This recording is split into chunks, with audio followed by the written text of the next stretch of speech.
கிறிஸ்துவுக்குள் பிரியமானவர்களே, கர்த்தரும் இரட்சகருமாய் இயேசு கிறிஸ்துவின் ஈடிய நாமத்தினாலே உங்கள் யாவருக்கும் என் அன்பின் வாழ்த்துக்களை தெரிவித்துள்ளேன்.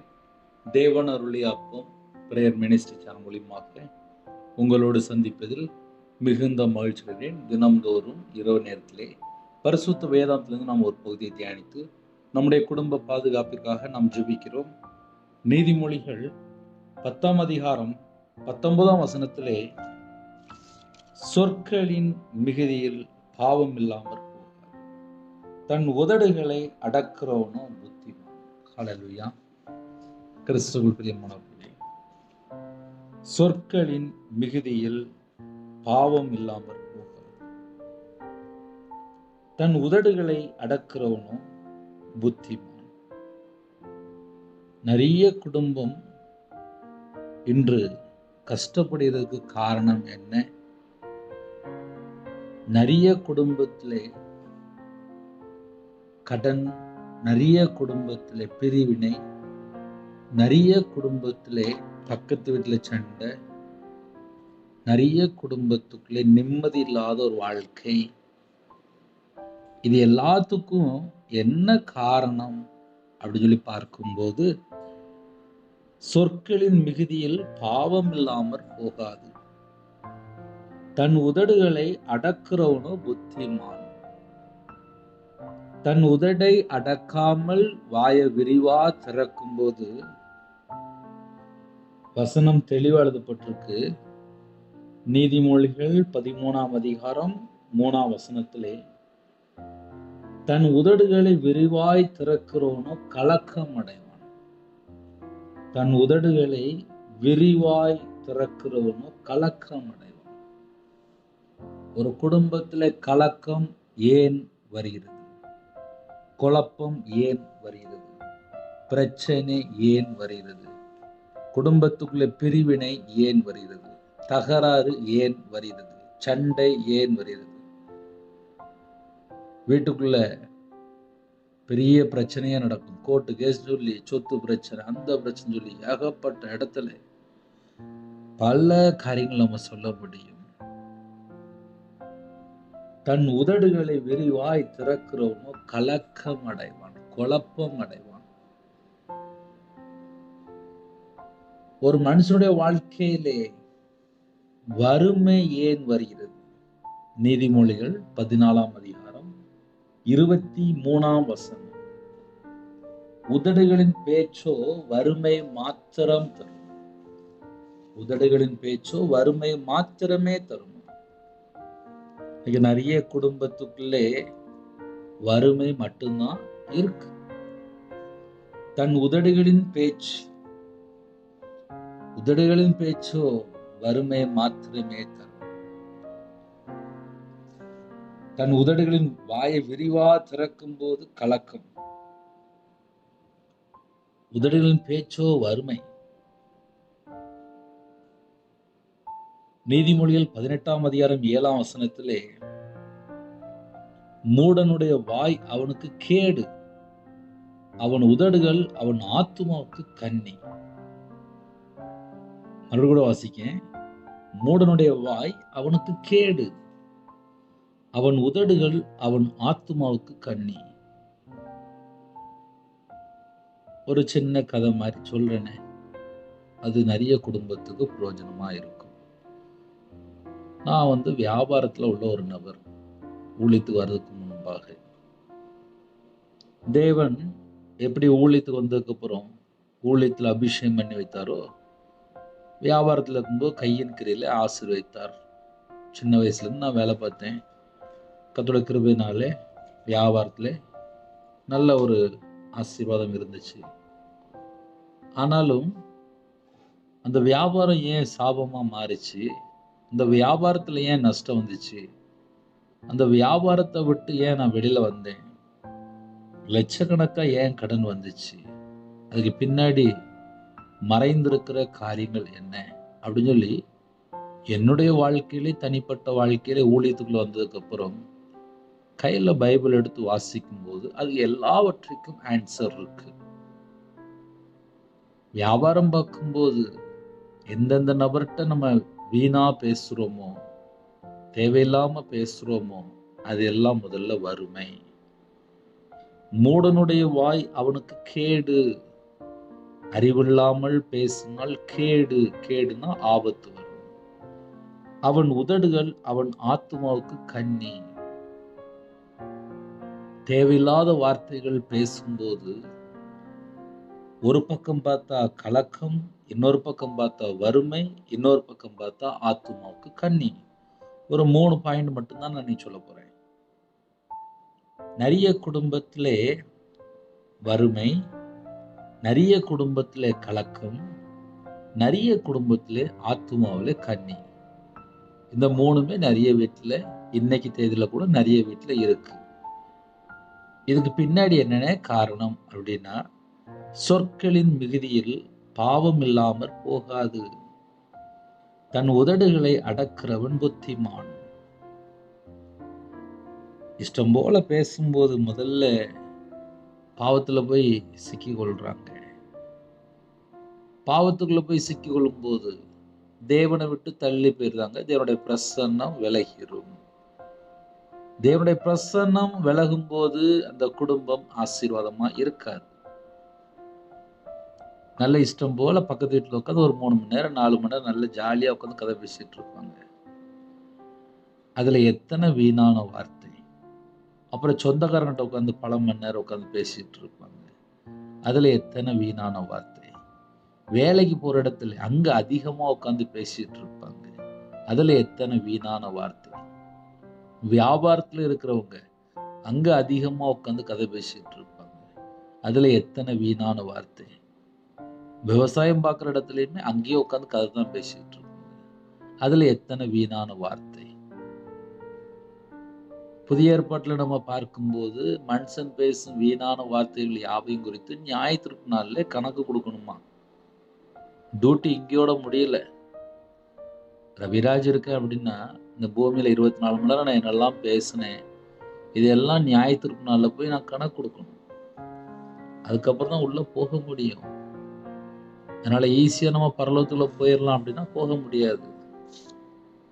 எத்தனை வீணான வார்த்தைகள். அந்த வீணான வார்த்தையினாலே ஒரு பக்கம் பார்த்தா கலக்கம், ஒரு பக்கம் பார்த்தா வறுமை, ஒரு பக்கம் பார்த்தா ஆத்துமாவுக்கு கண்ணி. இப்ப என் வாழ்க்கையில நான் சொல்ல முடியும். நான் வியாபாரத்துல இருக்கும்போது நல்ல ஆசையா வியாபாரம் பார்த்தேன். ஆனால் அதிகமா பேசி நஷ்டம், வறுமை, ஆத்துமாவுக்கு கண்ணி.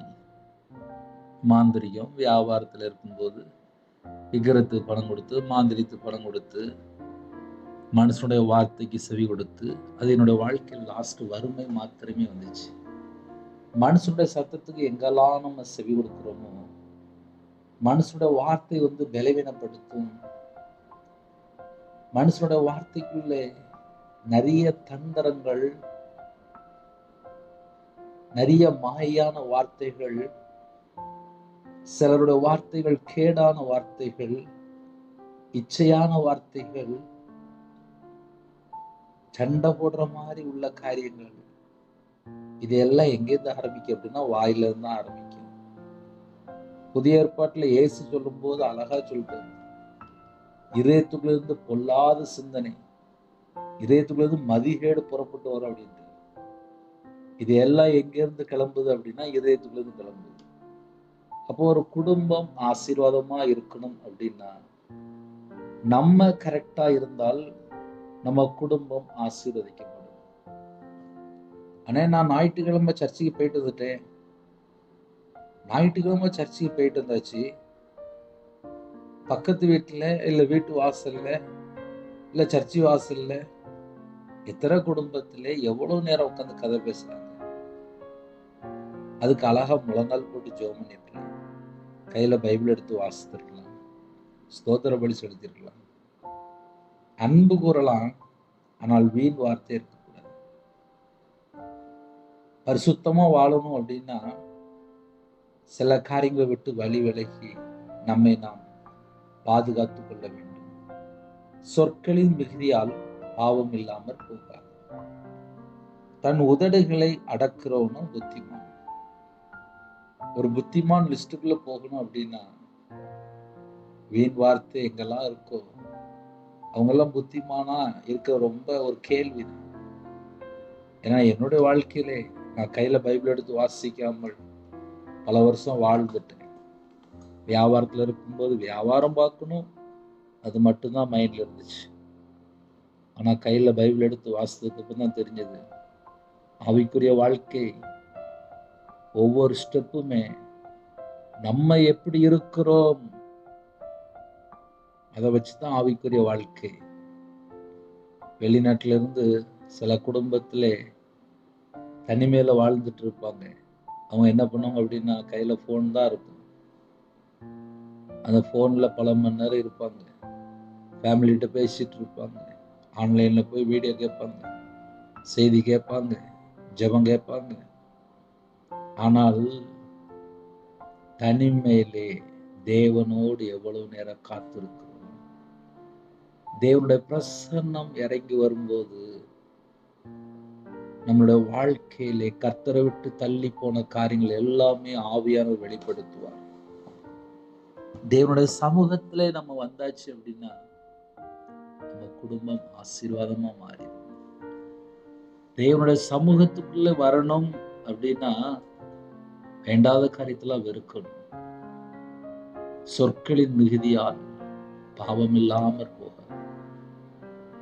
இன்னைக்கு நிறைய குடும்பத்துல சொற்களின் மிகுதியில் தான் வாழ்ந்துட்டு இருக்கிறாங்க. ஒரு நாளைக்கு ஒரு 300 வார்த்தை பேசணும் அப்படின்னா 1300 வார்த்தை பேசுவாங்க. கூட ஒரு 1000 வார்த்தை தான் கூட பேசுவாங்க. 300 வார்த்தை பேச வேண்டிய இடத்துல 1300 வார்த்தை பேசும்போது அந்த 1000 வார்த்தை அவங்கள கலக்கப்படுத்தும். அவங்கள கலக்கப்படுத்திக் கொண்டே இருக்கும். அந்த 1000 வீண் வார்த்தையினாலே அவங்களுடைய வாழ்க்கையில ஒரு வறுமை வந்துடும். அந்த 1000 வீணான வார்த்தையினாலே ஒரு பாவம் வந்துடும். அந்த 1000 வீணான வார்த்தையினாலே ஆத்துமா கண்ணியா மாறிடும். ஆத்துமாவுக்குள்ள ஒரு கண்ணி வந்துடும். ஐயோ, நான் அவள்கிட்ட அப்படி பேசிட்டேனே, அவன்கிட்ட அப்படி பேசிட்டேனே, ஐயோ ஐயோ ஐயோ ஐயோன்னு சொல்லி உட்காந்து புலம்பிட்டு இருப்பாங்க. இதெல்லாம் என்ன காரணம் அப்படின்னா நல்ல இஷ்டம் போல உட்காந்து ஃப்ரீயா பேசுவாங்க. அப்புறம் தனிமையில உட்காந்து புலம்பிட்டு இருப்பாங்க. கலக்கம் வந்துடும். கலக்கம் அடைவான். வறுமை மாத்திரமே இருக்குமா? வறுமை மாத்திரமே இருக்குமா? ஆத்துமாவுக்கு கண்ணியா இருக்குமா? அதனால நைட் நேரத்திலே இந்த செய்தி யாரெல்லாம் கேட்கறீங்களோ, மூடனுடைய வாய் அவனுக்கு கேடு. மூடனுடைய வாயா இருந்துச்சுன்னா அவனுக்கு கேடு. இப்ப நம்ம வாழ்ற காலமே இந்த கடைசி காலம் தான்ப்பா. வாயினால பேசி பேசிதான் நிறைய குடும்பத்துல ஒம்பளை போய் மாட்டிக்கிடுது. நம்ம பேசுற வார்த்தைகள் தேவனும் பார்த்துட்டு இருப்பாரு. நியாய தீர்ப்புனாலையும் கணக்கு கொடுக்கணும். இங்கேயும் நமக்கு அது கண்ணியா மாறிடும். மூடனுடைய வாய் அவனுக்கு கேடு. கேடுன்னு சொல்லி போட்டாச்சு. ஆபத்து. கேடுன்னா ஆபத்து. அவன் உதடுகள் அவன் ஆத்துமாவுக்கு கண்ணி. வாழ்க்கையிலே எங்கேயோ ஒரு இடத்துல ஜனங்கள் போய் சிக்கி கொள்றாங்க. என்ன காரணம்? கர்த்தரை விட்டு தள்ளி போயிருந்தாங்க. என்ன காரணம்? ஒரு குடும்பம் கர்த்தரை விட்டு தள்ளி போயிருது. என்ன காரணம்? ஏதோ ஒரு இடத்துல கர்த்தரை விட்டு தள்ளி போகும்போது அவங்களுடைய இதயத்துக்குள்ள நிறைய பாவத்துக்குள்ள போய் சிக்கி கொள்வாங்க. சொற்களின் மிகுதியில் பாவம் இல்லாமற் போகாது. ஒரு குடும்பம் கர்த்தரை விட்டு தள்ளி போகும்போது பாவத்துக்குள்ள போய் சிக்கி கொள்வாங்க. அதுக்கப்புறம் அவங்களோட வாழ்க்கையில செய்யக்கூடிய எல்லா காரியமும் தடையா மாறிடும். நிறைய குடும்பத்திலே எப்போ கர்த்தரை விட்டு வழி விலகி போனாங்க அவங்களுக்கே தெரியாது. அவங்களுக்கே தெரியாது. சொற்களின் மிகுதியில் பாவம் இல்லாமற் போகாது. அவங்க அதிகமா பேச பேச பேச பேச கர்த்தரை விட்டு தள்ளி போயிட்டு இருப்பாங்க சில குடும்பத்துல. ஏன்னா வீணான வார்த்தை யாவையும் குறித்து நியாய தீர்ப்பு நாள்ல கணக்கு ஒப்பு வைக்கணும். அங்க வெளிய போகுது. இங்க பார்த்தா நமக்கு எப்படி பிரச்சனை இருக்கு அப்படின்னா, தன் உதடுகளை விரிவாய் திறக்கிறவனோ கலக்கம் அடைவான், குழப்பம் அடைவான். தன் வாயை விரிவாய் திறக்கிறவனோ கலக்கம் அடைவான். உதடுகளின் பேச்சோ வறுமை மாத்திரம் தரும். வறுமை வந்துகிட்டே இருக்கும். வீட்டு வாசப்படில ஆசீர்வாதம் வருது இல்லையோ, வறுமை வந்து சேர்ந்துடும். இப்ப நிறையருடைய வீட்டு வாசல்ல என்ன இருக்கு? ஒரே வறுமை. ஒரு பக்கம் பார்த்தா பாவம், ஒரு பக்கம் பார்த்தா அக்கிரமம், ஒரு பக்கம் பார்த்தா வறுமை, ஒரு பக்கம் பார்த்தா தரித்திரம், ஒரு பக்கம் பார்த்தா பஞ்சம், ஒரு பக்கம் பார்த்தா கடன், ஒரு பக்கம் பார்த்தா நிம்மதி இல்லை. யார்கிட்ட போய் சொல்லி புலம்பி அழ தெரியல. ஐயோ என் வாழ்க்கை, ஐயோ என் வாழ்க்கை, ஐயோ என் வாழ்க்கை, ஒரே கலக்கம். ஏன்? நம்ம பேசுற வார்த்தைகள். தன் உதடுகளை விரிவாய் திறக்கிறவனோ கலக்கம் அடைவான். நிறைய குடும்பத்துல ஒரே கலக்கம் தான். என்ன பிரச்சனை? எங்க மிஸ்டேக் நடக்கு? எங்கேயோ ஒரு இடத்துல கர்த்தரை விட்டு தள்ளி போய் அதுக்கப்புறம் அவங்களோட வாழ்க்கையில நிம்மதி இல்லை. எங்கேயோ ஒரு இடத்துல கர்த்தரை விட்டு தள்ளி போயிருக்காங்க. இதுதான் நிறைய பிரச்சனை. உதடுகளின் பேச்சோ வறுமை மாத்திரமே தருமா? என் வாழ்க்கையில நான்லாம் வறுமையில வாழ்ந்திருக்கப்பா. கையில 10 விஷயம் இல்லாம, 1 ரூபா இல்லாம அடக்கமா வாழ்ந்திருக்கேன். என்னன்னு சொல்லி பார்க்கும்போது எங்கெல்லாம் வார்த்தை அதிகமா பேசணும் அங்கெல்லாம் என்னோட வாழ்க்கையில வறுமை வந்துச்சு. யூடியூப் மூலியமா நீங்க எல்லாம் கேட்குறீங்களா? ஒரு குடும்பம் கஷ்டப்படும் போது பக்கத்துல யாருமே இருக்க மாட்டாங்க. வறுமையில இருக்கும்போது யாருமே இருக்க மாட்டாங்க. கடன் பிரச்சனை இருக்கும்போது யாருமே இருக்க மாட்டாங்க. நிந்தைகள் அவமானங்கள் இருக்கும்போது யாருமே இருக்க மாட்டாங்க. பலவிதமான பிரச்சனை இருக்கும்போது பக்கத்துல யாருமே வரமாட்டாங்க. இதுதான் மனுஷனுடைய வாழ்க்கை. இதுக்கு பின்னாடி என்னென்ன காரணம் அப்படின்னா, சொற்களின் மிகுதியில் பாவம் இல்லாமற் போகாது. தன் உதடுகளை அடக்குறவனோ புத்திமான்.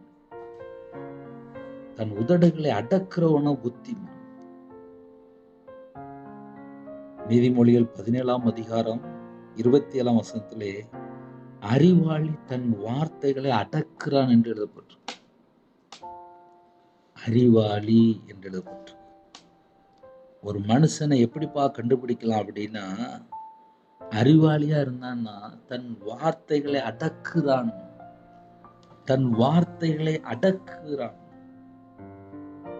அப்ப யாரெல்லாம் வார்த்தை அடக்குறாங்களோ அவங்கெல்லாம் அறிவாளியா. நிறைய வசனம் இருக்கு. ஒவ்வொரு குடும்பத்திலையும் ஆசீர்வாதம் வேணுமா? நீதிமொழிகள் 12ஆம் அதிகாரம் 14ஆம் வசனத்தில் எழுதப்பட்டிருக்கு. அவனவன் தன் வாயின் பலனால் திருப்தி அடைவான். ஒரு திருப்தி உள்ள ஒரு வாழ்க்கை வேணுமா? அவனவன் தன் வாயின் பலனால் திருப்தி அடைவான். அப்ப எங்கெல்லாம் ஆசீர்வாதம் வேணுமோ தன் வாயின் பலனால் தான் திருப்தி அடைவான். மனுஷன் தன் வாயின் பலனால் புசிப்பான் என்று எழுதப்பட்டிருக்கு. வசனம் நிறைய இருக்கு. ஆனா பேசிக் ஸ்டார்டிங் நம்ம கரெக்டா இருந்தோம் அப்படின்னா வாழ்க்கை நல்லா இருக்கும். சொற்களின் மிகுதியில் பாவம் இல்லாமற் போகாது. தன் உதடுகளை அடக்கிறவன் புத்திமான். உதடுகளை அடக்கியாச்சு அப்படின்னா புத்திமான். இல்ல பிரதர், நான் கொஞ்சம் அதிகமா தான் பேசுவேன், அது என்னுடைய சுபாவம் பிரதர் அப்படின்னா தன் உதடுகளை விரிவாய் திறக்கணும் கலக்கம் அடைவான். ஆட்டோமேட்டிக்கா பிரச்சனைகளை போய் சிக்கிக்கொள்வான். உதடுகளின் பேச்சோ வறுமை மாத்திரம் தரும். அந்த வீட்டுக்குள்ள வறுமை ஆட்டோமேட்டிக்கா உள்ள வந்துடும். மூடனுடைய வாய் அவனுக்கு கேடு, வேற யாருக்குள்ள அவனுக்கு கேடு. ஏன்னா வீண் வார்த்தையினால பேசிட்டு இருக்கும்போது ஆட்டோமேட்டிக்கா கேடுக்குள்ள வந்துடும். அவன் உதடுகள் அவன் ஆத்மாவுக்கு கண்ணி. சும்மா உட்காந்து பல மணி நேரம் பேசிட்டே இருப்பாங்க. ஃபோனில் அப்படியே ஒரு 5 மணி நேரம் 6 மணி நேரம் ஜாலியாக பேசிட்டு இருப்பாங்க. அவன் உதடுகள் அவன் ஆத்மாவுக்கு கண்ணி. ஆத்துமா கண்ணியா இருக்கும்போது தேவனை துதிக்கலாம் மாட்டாங்க, தேவனை தேடலாம் மாட்டாங்க. அவங்க பேசாமல் நைட்டு வீட்டுக்கு வருவாங்க, பேசாமல் படுத்து தூங்கிடுவாங்க. ஏன்னா அங்கே ஒரு ஆத்மா வந்து கண்ணி, ஆத்மா வந்து கட்டப்பட்ட நிலைமையில் இருக்கும். வேற யாரு கூடயோ பழகிட்டு, வேற யாரு கூடயோ பேசிட்டு அப்படியே லைஃப் போயிட்டு இருக்கும். தேவனோட தொடர்பு இருக்காது. தேவனோட தொடர்பு இருக்கிறவங்க முதல்ல தேவனை துதிக்கிற பிள்ளைகள் யார்கிட்ட ஏன், எதுக்கு, எப்படி, என்ன பேசணும் எல்லாம் யோசிப்பாங்க. அவங்க தான் ஞானவான்கள், ஞானமுள்ள பிள்ளைகள், புத்திமான்கள், அறிவுள்ள பிள்ளைகள். அதனால இரவு நேரத்திலே ஒரு சின்ன ஜெபமணி முடிய போகிறோம். கேளுங்க, அப்பா அறிவாளியா நான் நடக்கணும்ப்பா. அறிவாளி தன் வார்த்தைகளை அடக்குறான். அவனவன் தன் தன் வாயின் பலனால் திருப்தி அடைவான். ஒரு குடும்பம் ஆசீர்வாதமா இருக்கணும் அப்படின்னா நம்ம எப்படி வாழ்றோமோ அதை வச்சுதான் நம்ம குடும்பம் ஆசீர்வாதம். இருக்கிற இடத்துல கண்களை மூடி நாம் ஜெபம் செய்வோம். எங்களை அதிகமாக நேசிக்கிற எங்கள் அன்பு நிறைந்த பரிசுத்தமுள்ள நல்ல பிதாவே, நன்றியோடு துதிக்கிறோம்ப்பா. எங்களுக்காக ஜீவனை தந்து எங்களுடைய பாவங்களுக்காக, எங்களுடைய அக்கிரமங்களுக்காக, எங்களுடைய மீறலுக்காக, எங்களுடைய பலவீனம், எங்களுடைய நோய் எல்லாவற்றையும் சிலுவையில சுமந்து எங்களுக்காக மரித்து எங்களுக்காக அடக்கம் பண்ணப்பட்டு வேத வாக்கியன்படி 3ஆம் நாள் உயிர் தெழுந்து இன்றும் இதனுடைய வலது வருஷத்துல பரிந்து பேசி கொண்டிருக்கிறீங்கப்பா. மீண்டும் எங்களை அழைத்து கொண்டு போக வருவீங்கப்பா. அந்த நம்பிக்கை எங்களுக்குள்ள இன்னும் பெருகட்டும். கர்த்தரோட வருகையில நாங்க காணப்படணும், ஆயத்தமா இருக்கணும். இந்த இரவு நேரத்துல எங்களுடைய ஆவியை உங்களுடைய கரத்தில் அர்ப்பணிக்கிறோம். கேட்ட சத்தியத்தின்படி என்னுடைய வாழ்க்கையிலே சொற்களின் மிகுதியினால் பாவம் இல்லாமல் போகாது. தன் உதடுகளை அடக்கிறவனும் புத்திமான். உதடுகளை அடக்கி கர்த்தருடைய வார்த்தை கீழ்ப்படிந்து ஆவிக்குரிய ஆசீர்வாதங்களை பெற்றுக்கொள்ள கர்த்தர் கிருபை செய்யுங்க. அவன் தன் தன் வாயின் பலனால் திருப்தி அடைவான். அந்த திருப்தியான ஒரு ஆசீர்வாதங்களை அப்ப எங்களுடைய வாழ்க்கையில் நாங்கள் பெற்றுக்கொள்ளணும். கிருபை செய்யுங்க. இரவு நேரத்தில் ஜெபிக்கிற குடும்பம் கர்த்தருடைய கரத்தில் அர்ப்பணிக்கிறோம். தேவன் உங்க பிள்ளைகளை வழி நடத்தணும். அவங்களுடைய வாழ்க்கையிலே எந்த காரியத்திலே சீர் பொருந்த வேண்டுமோ, மனம் திரும்ப வேண்டுமோ, கர்த்தரை விட்டு எந்தெந்த காரியத்திலே தள்ளி போனாங்களோ அது எல்லாவற்றையும் கர்த்தர் அறிவிங்க. இந்த நாளிலும் கர்த்தர் பக்கம் மனம் திரும்பணும். உலகத்திலே மாயான கருத்துக்கோ வேஷம் போடுற கருத்துக்களையோ சிக்கி கொள்ளக்கூடாது. இரவு நேரத்திலே எந்த குடும்பத்திலே விக்கிர வழிபாடுகள் இருக்காங்களோ, மாந்திரியத்திலே கட்டப்பட்ட நிலைமையில் இருக்காங்களோ அந்த குடும்பங்கள் மனம் திரும்ப வேண்டும், ரட்சிக்கப்பட வேண்டும். குடும்பத்தில் தரப்புல நிற்கிறாங்க, என் குடும்பம் விக்கிரத்துக்குள்ளன்னு சொல்லி தரப்புல நிற்கிறாங்க. அந்த குடும்பத்தை கர்த்தர் சந்திங்க, கர்த்தர் சந்திங்க, கர்த்தர் சந்திங்க. ஜெபிக்கிற குடும்பம் எழும்பட்டும். இயேசு கிறிஸ்து நாமத்தினால எழும்பட்டும். இயேசு கிறிஸ்து நாமத்தினால எழும்பட்டும். எல்லா தடையெல்லாம் நீக்கி என் இயேசு கிறிஸ்து ராஜா அப்ப அந்த நாளில் உங்க பிள்ளைகளை சந்தித்த கிருபைக்கு நன்றி. அவங்களோட வாழ்க்கையில எங்கெல்லாம் மிஸ்டேக் இருக்கும், எங்கெல்லாம் குறைகள் இருக்கும், எல்லாவற்றையும் நீக்கி மறுபடியும் ஆசீர்வதிங்க. ஜெபிக்கிற பிள்ளைகளை எழுப்புங்கப்பா. வேதத்தை தியானிக்கிற பிள்ளைகளா நாங்க மாறணும்ப்பா. எங்களோட வாழ்க்கையை கர்த்தருக்குள் இருக்கணும்ப்பா. உலகத்துல எந்த ஒரு காரியத்திலும் நாங்க அடிமையா இருக்கக்கூடாது. தேவ திட்டத்துக்குள்ள வரணும், தேவ சித்தத்துக்குள்ள இருக்கணும். எங்களோட வாழ்க்கை அப்பா உங்க பாதத்தில் அர்ப்பணிக்கிறோம். இந்த இரவு நேரத்திலே கேட்ட சத்தியத்தின்படி யாரெல்லாம் தங்களை தாழ்த்துறோம் எல்லா குடும்பமும் இயேசு கிறிஸ்து நாமத்தினாலே ஆசீர்வதிக்கப்படட்டும், ஆசீர்வதிக்கப்படட்டும், ஆசீர்வதிக்கப்படட்டும், ஆசீர்வதிக்கப்படட்டும். எல்லா குடும்பமும் ஆசீர்வதிக்கப்படட்டும். எத்தனையோ தேசத்துக்குள்ளே இணைந்து இருக்காங்கப்பா. அந்த எல்லா குடும்பமும் ஆசீர்வதிக்கப்படட்டும், ஆசீர்வதிக்கப்படட்டும். சகல குடும்பத்தையும் கர்த்தர் கண்ணோக்கி பாருங்கப்பா. இந்த இரவு நேரத்தில் யாரெல்லாம் தங்களை தாழ்த்துறோம் அவங்களுடைய அப்பத்தையும் தண்டையும் ஆசீர்வதிங்கப்பா. இந்த மாசத்துல எத்தனையோ காரியங்களுக்காக கர்த்தருடைய பிள்ளைகள் ஜெபம் பண்ணிருக்காங்க. அவங்களோட வாழ்க்கையில் எல்லா நன்மைகளையும் பெற்றுக்கொள்ளணும். எல்லா நன்மையும் பெற்றுக்கொள்ளணும், எல்லா நன்மையும் பெற்றுக்கொள்ளணும், எல்லா நன்மையும் பெற்றுக்கொள்ளணும். இந்த கிருபை தாங்க, இன்பமான தூக்கம் தாங்கப்பா. வரக்கூடிய காரியத்தை வெளிப்படுத்துங்க. தேவையில்லா சொப்பனங்கள், விபச்சாரத்தினுடைய கிரியைகள், மதுபான கிரியைகள், மாந்திரிய கிரியைகள், தற்கொலை எண்ணங்கள், மரண பயம், சர்ப்பத்தினுடைய கிரியைகள், பொல்லாத ஆவியினுடைய கிரியைகள், தீய ஆவியினுடைய கிரியைகள், எங்கெல்லாம் அப்பா எந்த வீட்டு விரோதமாக, எந்த குடும்ப விரோதமாக, எந்த நாட்டுக்குள்ளே செயல்பட்டு கொண்டிருக்கும் அந்த எல்லா கிரியைகளும் அழிக்கும்படிக்கு என் இயேசு கிறிஸ்து ராஜா தேவ குமாரனா வெளிப்பட்டீங்கப்பா. பிசாசுனுடைய கிரியைகளை அழிக்கும்படிக்கு தேவனுடைய குமாரன் வெளிப்பட்டீங்க. தேவ குமாரனுடைய கரத்திலே ஒவ்வொரு குடும்பத்தினுடைய ஜீவன், ஆவி, ஆத்துமா, சரீரம், சிந்தனை, நினைவு எல்லாம் அர்ப்பணிக்கணும். கிறிஸ்துவுக்குள் இருக்கணும். கிருபை தாங்க. சில குடும்பத்துல சந்ததிக்காக ஜெபிக்கிறாங்கப்பா. திருமணம் முடிந்து வருஷம் ஆகுதுப்பா. கர்த்தர் மனம் இறங்கி அந்த குடும்பத்துக்கு சந்ததி கட்டிடுங்க.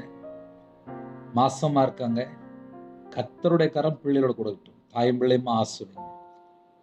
டெலிவரி போறாங்கப்பா, கர்த்தர் கூட இருந்து நார்மல் டெலிவரி ஆக்கி சாட்சி சொல்ல கர்த்தர் கிருபை செய்யுங்க. பலவீனத்தோடு வியாதியோடு படுத்த படுக்கையிலே, அவசர சிகிச்சையிலே, மரண தருவாயிலே, பலவிதமான பிரச்சனைக்கு நடுவில், போராட்டத்துக்கு நடுவில், எந்த இடத்துல எந்த ஹாஸ்பிட்டல்ல இணைந்திருக்கிறாங்களோ கர்த்தர் உங்க பிள்ளைகளை சந்திக்கணும். பரம வைத்தியர் இறங்கி வரணும். எங்களோட அக்கிரமம், எங்களுடைய பாவத்தை எல்லாம் மன்னித்து குணமாக்கித்தாங்க. யாரெல்லாம் ஜெபிக்கிறாங்களோ உங்களுடைய தலைமுள்ள கரத்தினால சுகமானீர்கள் என்று வேதம் சொல்கிறது. எங்களுடைய பலவீனத்தை சிலுவையில சுமந்தவை, என்னுடைய நோய்களை சிலுவையில சுமந்தவை, உம்முடைய தலைமுள்ள கரத்தினால சுகமானீர்கள் என்று வேதம் சொல்லும்படி ஒவ்வொரு குடும்பத்துக்கும் இயேசு கிறிஸ்துவின் நாமத்தினாலே சுகம் உண்டாகட்டும்.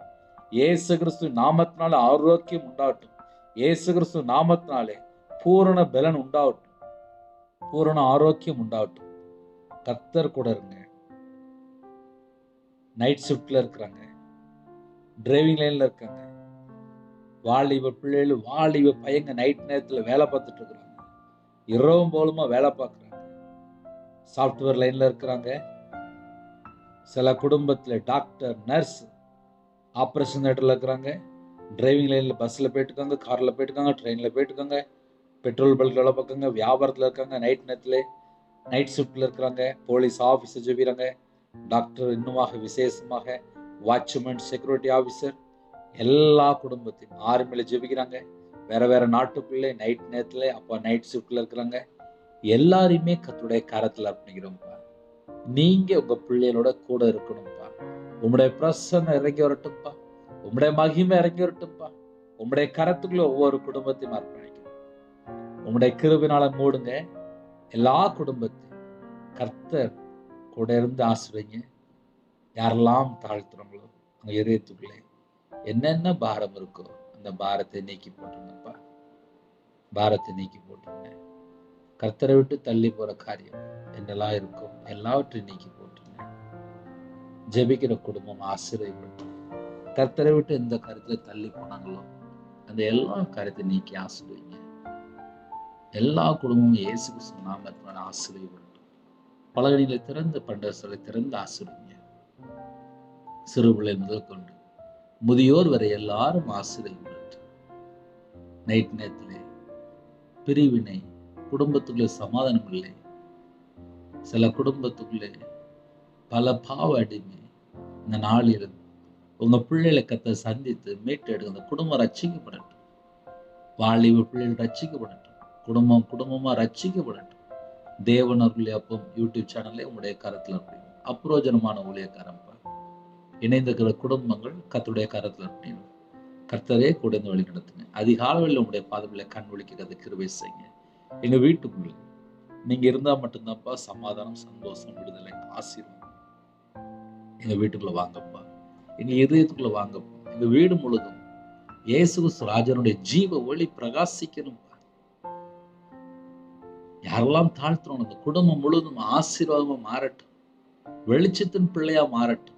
கர்த்தருடைய பிள்ளையா மாறட்டும். ஆசீர்வதிக்கப்பட்ட சந்ததியா மாறட்டும். கர்த்தரை தேடக்கூடிய பிள்ளைகளா மாறட்டும். தேவ திட்டத்துக்குள்ள வரணும். தேவனுக்கு பிரியமானபடி வாழணும். கர்த்தருடைய மன விருப்பத்தை அறிந்து செயல்படுகிற பிள்ளைகளா மாறட்டும். அந்த கிருபை தாங்க.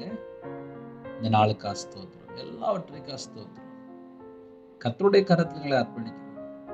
24 மணி நேரம் ஜீவ சுவாசத்தை தந்து பாதுகாக்கிற தேவன் நீங்க மட்டும்தான். எங்களை அற்புதமாக அதிசயமா வழி நடத்துற தேவன் நீங்க மட்டும்தான். வல்லமை உள்ள தேவன்பா, பரிசுத்தம் உள்ள தேவன்பா. நாங்க எதை கேட்டாலும் அப்பா என்னோட வாழ்க்கையில கரெக்டா அப்படின்னு பார்த்துதான்ப்பா ஒவ்வொன்னா தரீங்க. நாங்க உங்க கரத்துக்குள்ள அடங்கி இருக்கணும்ப்பா. ஜெபிக்கிற பிள்ளைகள் தேவனுடைய கரத்துக்குள்ள அடங்கி இருக்கணும்ப்பா. எங்களுக்கு என்ன வேணும் உமக்கு தெரியும்பா. நிறைய குடும்பத்துல கடன்ல தான்ப்பா கஷ்டப்படுறாங்க. அந்த கடன் பிரச்சனை அப்பா எங்க மேலதான்ப்பா மிஸ்டேக். நாங்க உங்க சத்தத்துக்கு செவி கொடுக்கலப்பா. செவி கொடுக்காம கடன் வாங்கிட்டோம்ப்பா. இப்பொழுதும் யாரெல்லாம் கடன்ல கஷ்டப்படுறாங்களோ அவங்களோட வாழ்க்கையில கர்த்தரை விட்டு எங்கெல்லாம் தள்ளி போனாங்களோ அந்த பாவத்தை எல்லாம் மன்னித்து கர்த்தர் உங்க பிள்ளைகளுக்கு ஒரு மனம் இறங்கணும்ப்பா. அவங்களோட வாழ்க்கையில இந்த பிரச்சனைக்கு ஒரு முடிவு கொண்டு வாங்கப்பா. கர்த்தர் பொறுப்படுத்துங்க. உங்க பிள்ளையோட வாழ்க்கையில அற்புத அடையாளம் செய்யுங்கப்பா. கர்த்தர் பொறுப்படுத்துங்க. இயேசு கிறிஸ்து பிதாவே ஆமென். தேவனுக்கே மேம்பட்டதாக கர்த்தர் தாமே உங்களை உங்கள் குடும்பத்தை சகல காரியத்திலும் சம்பூர்ணமாக திருப்தியாக கர்த்தர் கூட இருந்து ஆசீர்வதிப்பாராக. ஆமென். கர்த்தராகிய இயேசு கிறிஸ்துவின் கிருபையும் பிதாவாகிய அன்பும் பரிசுத்தனுடைய ஐக்கியமும் இப்பொழுதும் எப்பொழுதும் சதா காலங்களிலும் நம் அனைவரும் கொடுப்பதாக. ஆமென். கிறிஸ்துவின் பிரியமானவர்களே, என் பேர் அபிராஜ். எனக்காக ஜெபித்துக் கொள்ளுங்கள். 9363064181 என்ற நம்பர் சொல்லுங்கள். நாங்கள் உங்களுக்காக குடும்பத்தில் ஜெபிப்போம். தொடர்ந்து இணைந்திருங்கள். அதிக அளவில் இணைந்திருங்கள். God bless you.